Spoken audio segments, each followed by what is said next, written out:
Pre-pregnancy. Prolactinomas reduce fertility, probably responsible for 7 to 20% of female infertility. Cabergoline restores fertility more effectively than bromocriptine.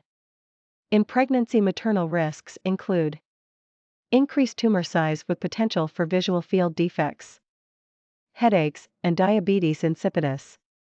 Risk of significant tumor enlargement is less than 1 per act with microadenoma, 15 to 20%. With macroadenoma.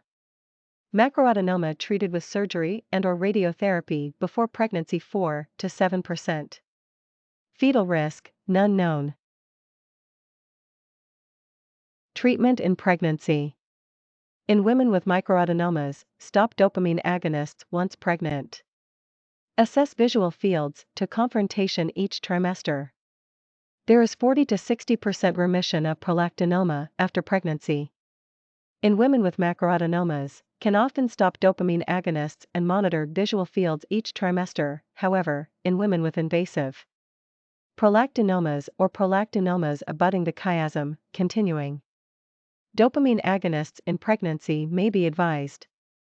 In these women, if stable, can continue dopamine agonists until 36 weeks pregnancy, and then consider stopping to allow breastfeeding, with appropriate clinical monitoring. In women with visual field defects and/or new headache, arrange an urgent MRI scan and formal visual fields. In those with symptomatic growth of prolactinomas, cabergoline or bromocriptine is advised. In rare cases, transsphenoidal pituitary surgery in the second trimester may be needed.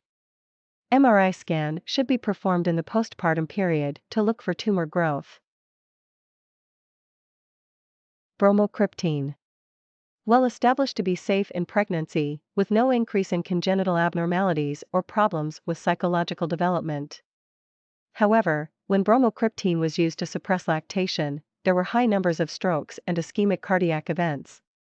It is therefore no longer recommended for suppression of lactation and should be used with care in women with hypertensive disorders and preeclampsia in pregnancy.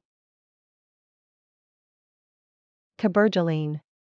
Not licensed for use in pregnancy, but increasing evidence for safety in pregnancy, with no risk of fetal loss or congenital abnormalities, and is often better tolerated than bromocriptine. There is a risk of cardiac valve abnormalities in Parkinson's patients who take cabergoline at higher doses for sustained periods. This has not been replicated in the pregnant population, nor in the fetus.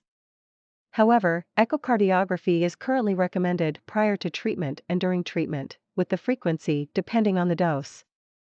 In women with macroadenomas well managed on cabergoline, it is reasonable to continue treatment in pregnancy, but this indication is unlicensed.